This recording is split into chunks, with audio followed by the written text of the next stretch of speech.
Quotient. I'm your host, Kim Seltzer, a dating and makeover expert, where I will help you build confidence, make connections, and find love from the outside in.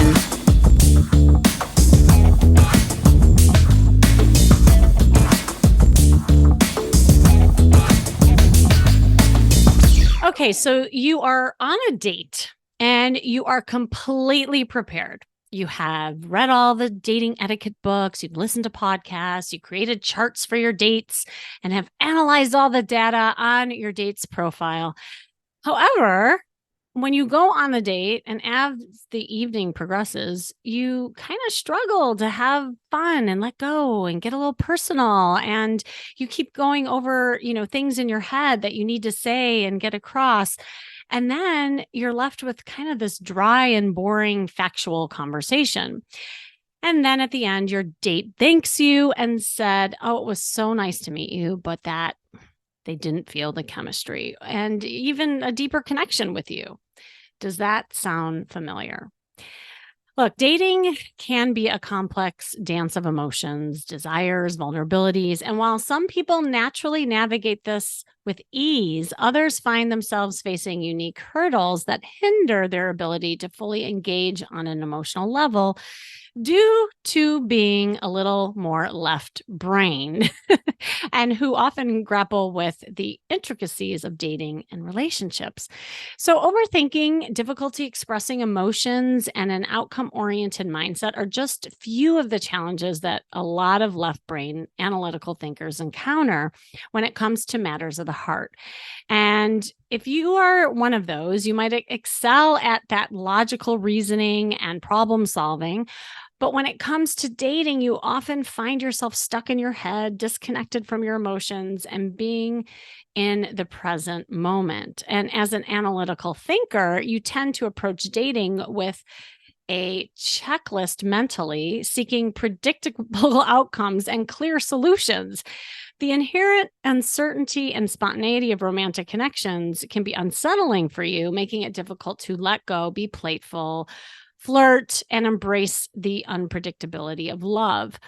Your focus on the logical and rational can hinder your ability actually to connect on an emotional level.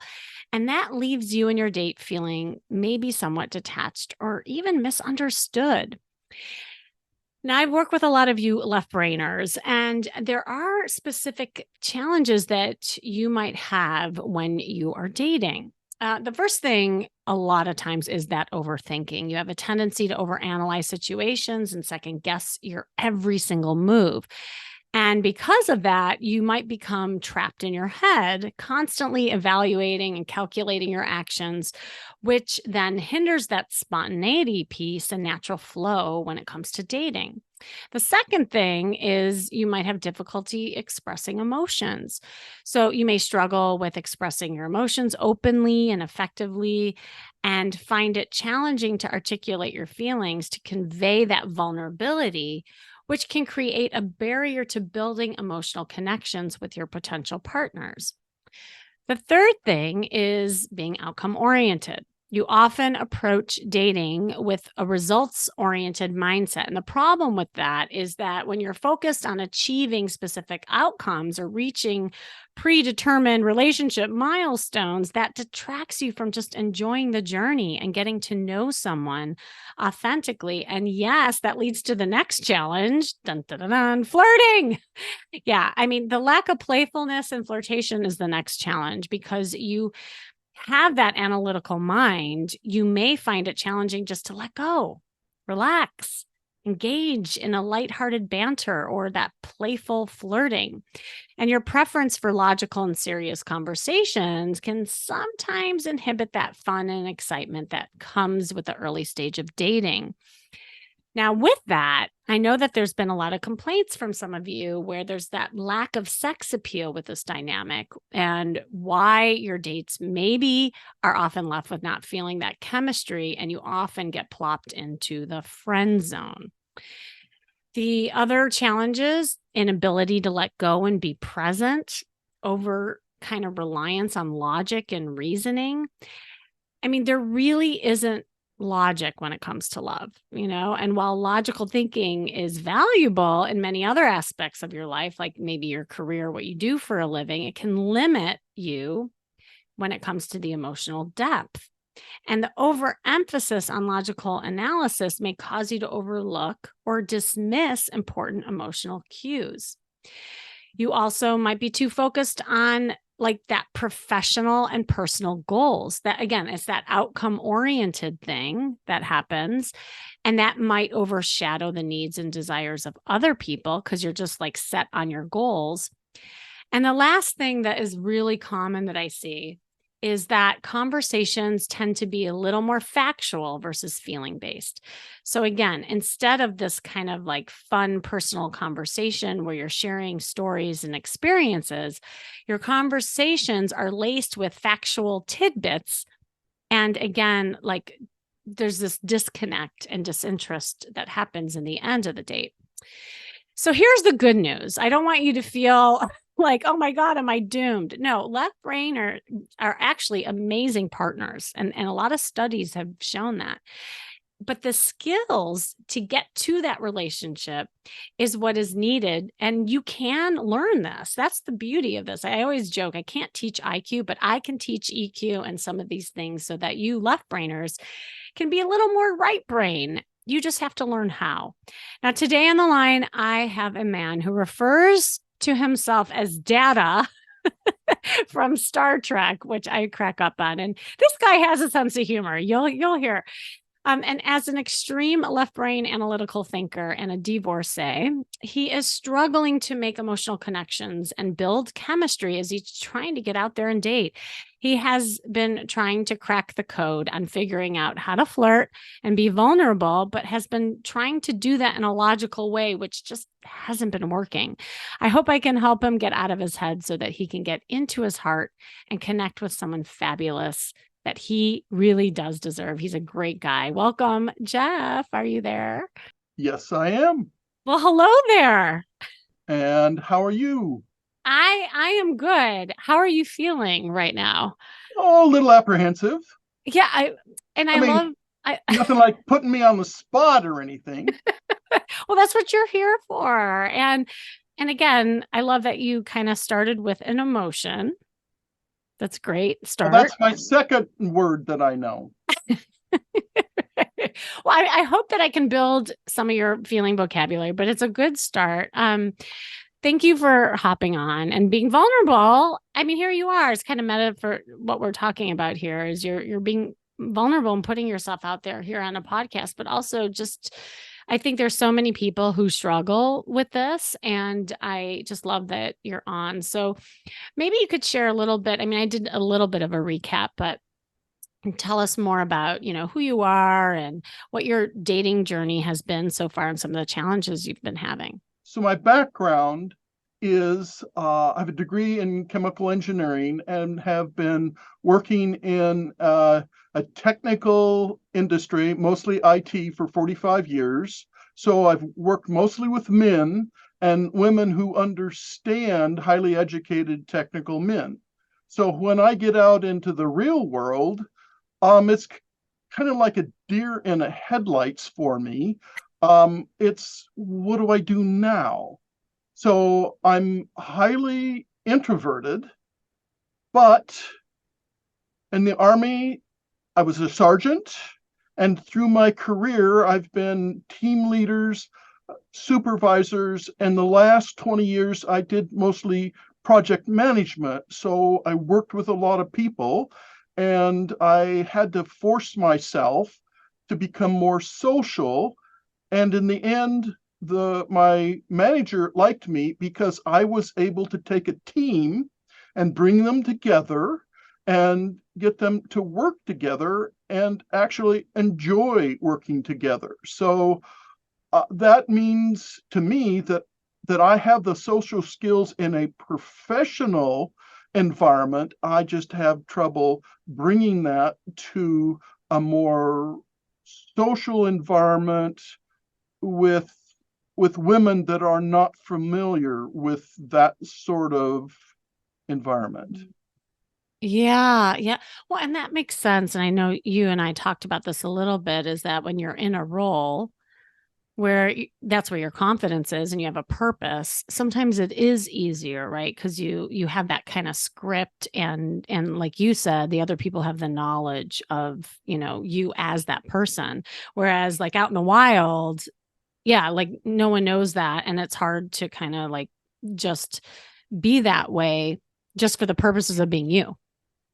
And I built a reputation of being able to do that. So even when somebody new was assigned to my team, of course, he learned from everybody around him about my reputation. So he Mhm. was already, he or she, did have some women, were already receptive to working with me.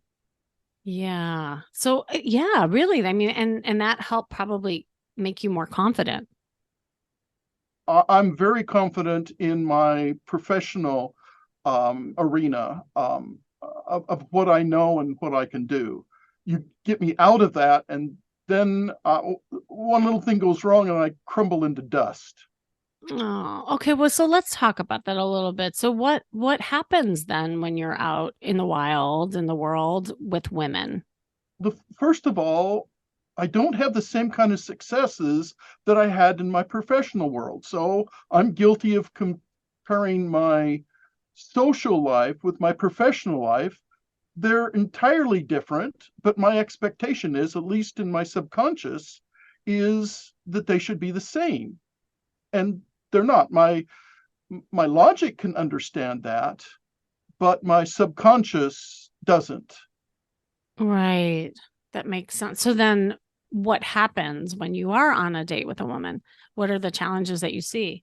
Well, if we're not getting along fairly quickly, Hmm. I start getting nervous, and I mean, women are very intuitive. Like, you don't hide it. The more you try to hide it, the worse it becomes. Mm, hmm. So, um, just like what you said in the announcement, I've got to stay out of my head and not worry about what I expect in the end. I've got to look like I got to approach this like I'm just meeting somebody and learning about somebody else and see where this is going to go. I can't have a specific endpoint in mind, or uh, if it doesn't go that way, I don't process that very well. That doesn't come out good. Yeah, no, and well, and so with that dynamic, like what ends up happening when you're on the date? So like you're getting in your head or you get nervous, like what does that look like? What Well, happens? most of the dates, I'm not nervous, um, but it ends up being like a business interview. Yeah, Uh, right. I don't know how many dating coaches said this is boring for a woman, Mhm. and so I have trouble leading the conversation into something where it becomes more lively. Now, my mother taught me how to banter when I started out 6, 7, 8 years old, because Mhm. my father was about had uh, a sense of humor about the size of a head of a pin. So uh, my mother had a big sense of humor, and she liked to prank and everything, and she liked to banter. So when she found out that I had a quick wit and that she could get talking to me and we could have these games, these verbal games, uh, I've been doing it with her until I was, off in college. So if I can bridge the gap between Mhm. the business interview and start a banter, then things go much better, I believe. Yeah. It's that getting past that first part and into a more lively banter that I'm having trouble getting there. Got it. Yeah, because that's what's so interesting about you. And I've had the pleasure of having different conversations with you that you have a great sense of humor and you are funny. And I love that your mom kind of gave you some of that, it was such a gift. And I think you're right. There's something that's happening in that gap. Like, have you pinpointed to like in that gap what is stopping you? I really haven't. And um, especially since my divorce, I have been making an effort to banter with anyone I can find. Mm-hmm. So whether it's the girl at the checkout stand, some guy at the parts counter at the auto store, whatever. I'm trying to do the misinterpret what they say or make them exaggerate something to the extreme, or the various techniques that you use in humor and in bantering. Mm-hmm. And if I can catch somebody that gets it and starts bantering back, then we're off to the races.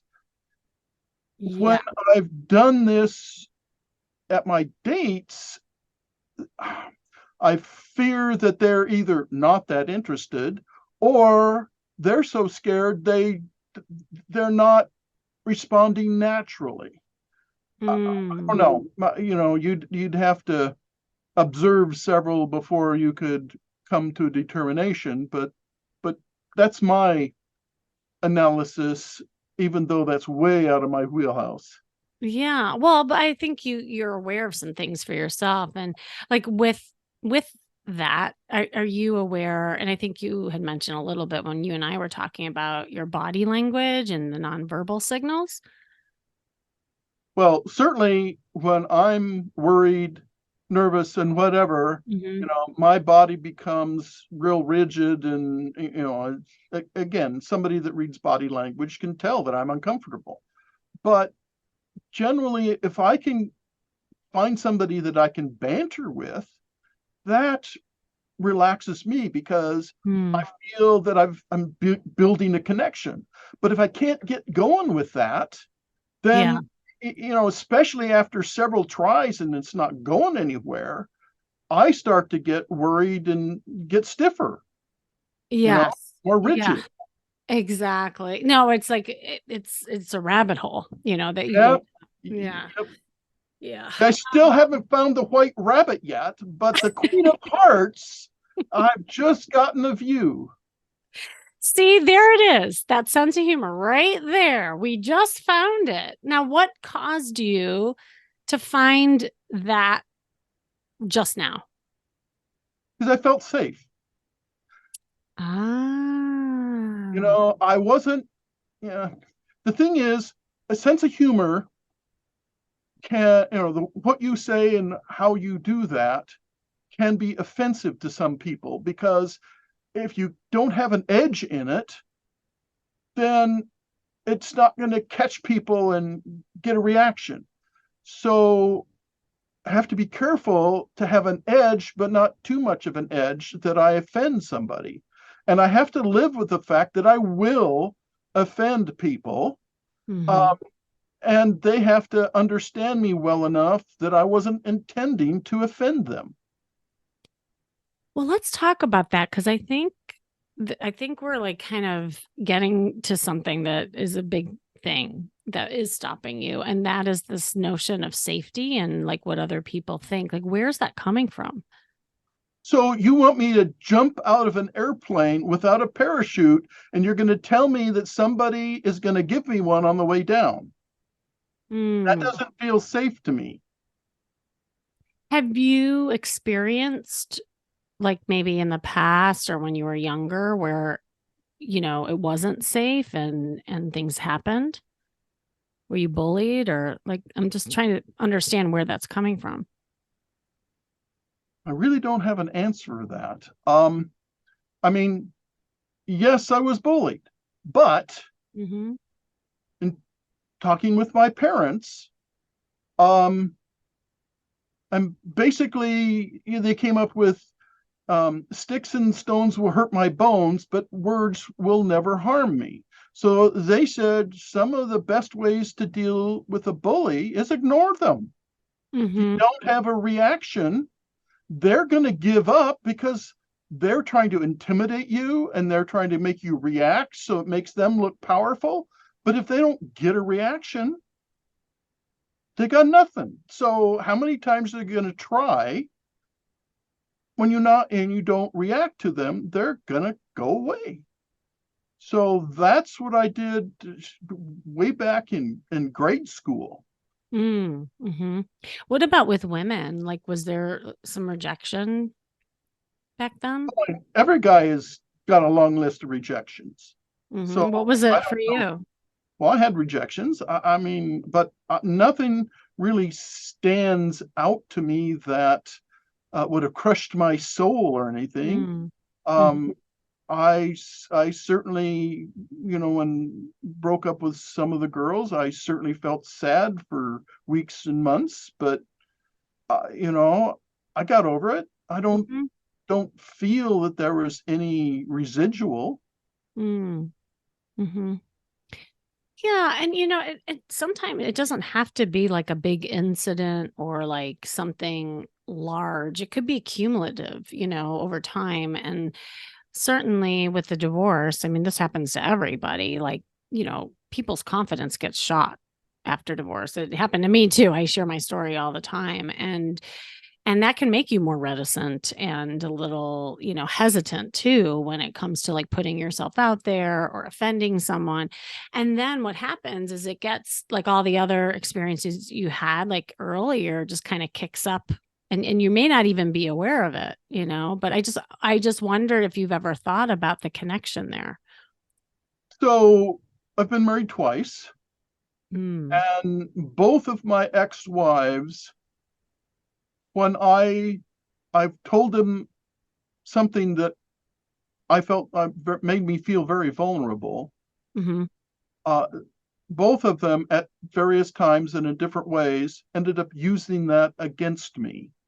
So I'm very yeah, cautious to show too much vulnerability until I can feel comfortable that that person is not going to turn around and use that to stab me in the back. yeah. I mean, Jeff, that's huge what you just said. And I think it ties into this other stuff about safety, and even joking around, whether it's opening up with your emotions or like feeling safe enough to joke around, there's the a fear I think that's popping up and which is also then stopping you. And so then there's I'm kind of that gap that happens. so I'm very much self-controlling. Mhm. I like to be in control of myself and have a really good idea of what outcomes are going to be. And Mhm. that becomes very difficult when you're in new situations with people that you have no familiarity with. So I tend not to put myself out too much. The whole situation is try to put myself out enough Mhm. so that I show some humanity and some personality, but not so much as to endanger myself and my character, Yeah. my beliefs and everything. So it's Yeah. it's kind of a two steps in, one step back type of situation. Mhm. No, but that's really important what you said, and that's so true about, when you look at the definition of, anxiety. Anxiety comes from like uncertainty. And the way that a lot of times you try to like can well, it is that control, right? When you're trying to alleviate some of the anxiety or the things that are like kind of swarming in your head, is by having some kind of predictability and control of the outcome. So it totally makes sense what you're saying. And in these vulnerable situations, you have no way of controlling the outcome. That, like you Although said. the only way I control the outcome in those situations is Mhm. not providing them with ammunition that I know that will hurt me if it comes back at me. Yeah. Well, I think we're cracking the code a little bit, and I'll tell you what I'm thinking in ways of how to override some of this. Like if we're using a computer as a metaphor, which might be helpful to think about, is I think there's just been some pre-programming with you, like, and it's been cumulative with maybe some of the experiences you had growing up, but also with your two exes. And the notion is to kind of override some of that pre-programming so that you can be less fearful of putting yourself out there, of showing women these like beautiful sides of you. I mean, Jeff, you're an amazing guy with all this like stuff to offer, and also your wit and humor that you just kind of hold back. And really, in the end, and you probably know this intellectually, but it's more about gaining experience around the right women will respond to you. The women who do not are just not your women. So instead of taking it in as, oh my God, I did something wrong, it's more like, oh, well, good thing I found out earlier than later. She's not my gal. Right. And so, And right? I understand that. I mean, um, I'm not uh, part of the everyday buffet food. I'm a specialty food, and if you like sushi, then you're my gal. So to a I degree, love that. it's a numbers game. Hmm. I keep trying to find a woman that likes sushi, and very few women do. Oh, are you kidding me? Do you know how many women love sushi? Like, Oh, I'm using that as a metaphor. yeah, but it's a really good metaphor because no matter what you used, you could have said green beans, you could have said meat. How There are about plenty anchovies? anchovies. I look, no matter what food you would take, and this is a podcast that's going out to thousands, not to get you more nervous, but I can only imagine the amount of women that would say, "Hey, I like sushi. I like anchovies." Like it is a numbers game.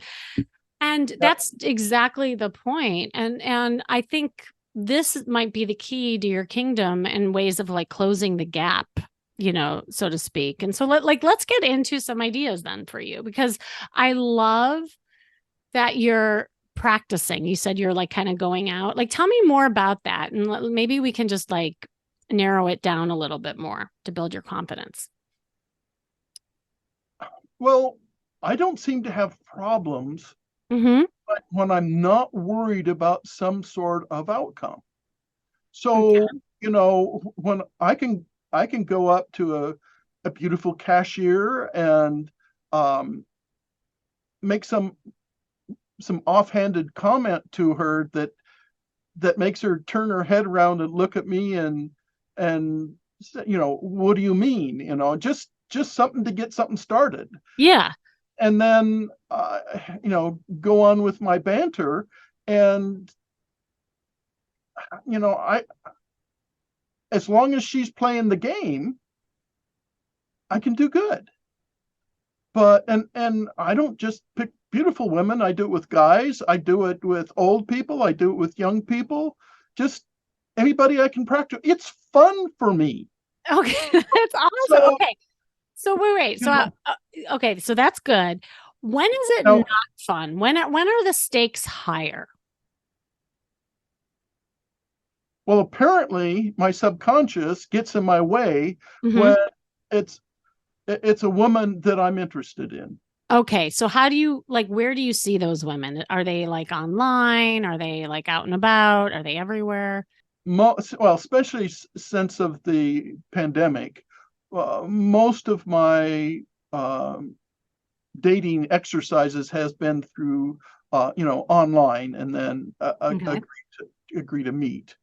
Um, but now I'm on Meetup, and I'm trying to go out and be in person with a bunch Good. of things. And give again, it's numbers. I got to get in front of enough women Hmm. to find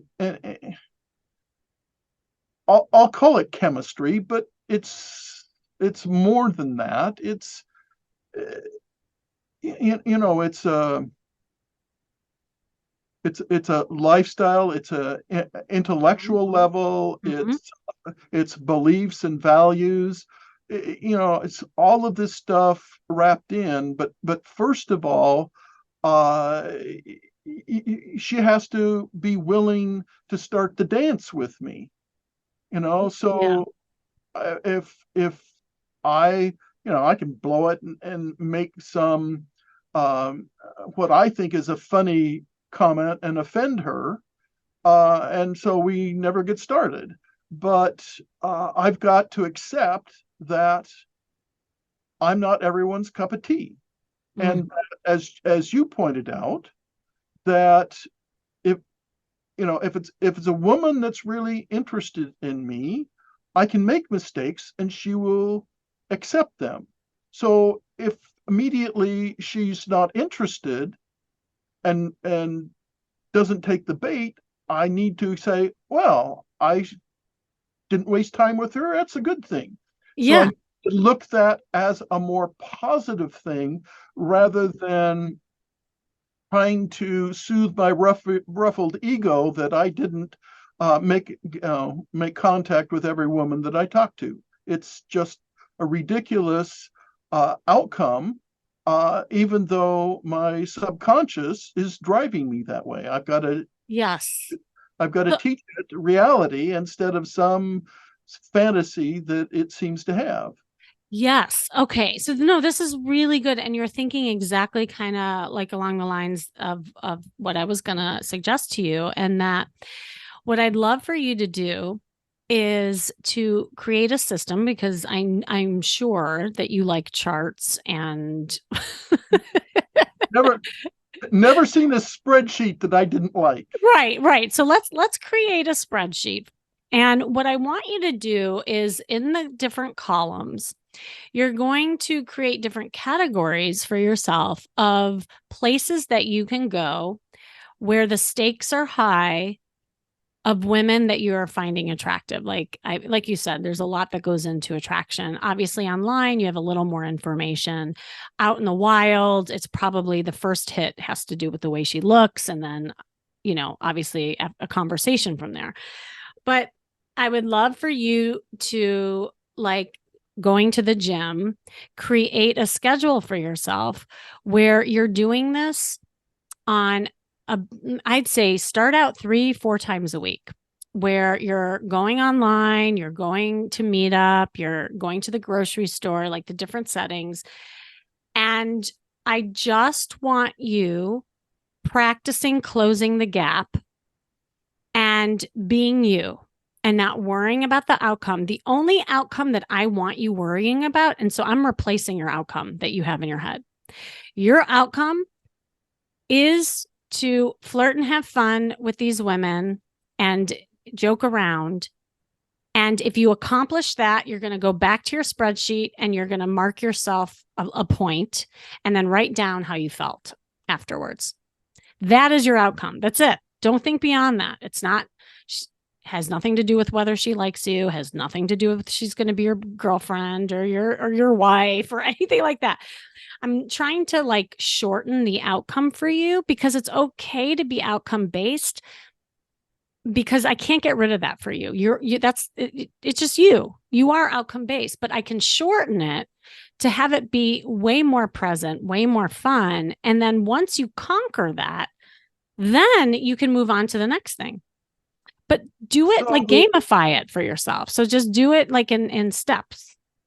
So a lot of dating coaches recommend that for a period or pick some number or whatever, and go out Yes. up to as many women as you can, say 10 a week, Yeah.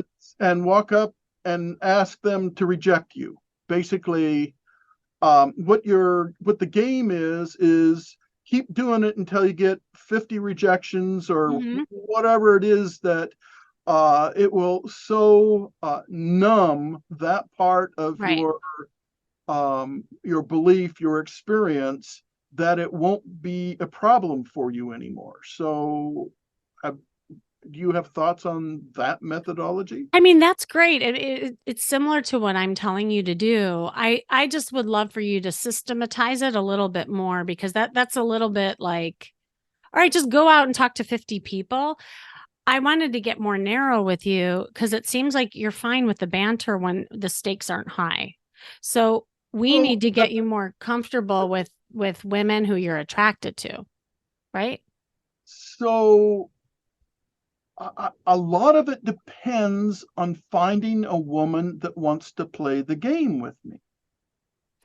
Oh, So, right. But I don't want you worrying about that.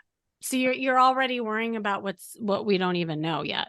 So instead of looking for signs and clues that that woman is willing and able, you're just going to approach as many people as you can with the notion of your task. Your task is to go up to as many women as you can that you find attractive, close the gap, and talk and just be you.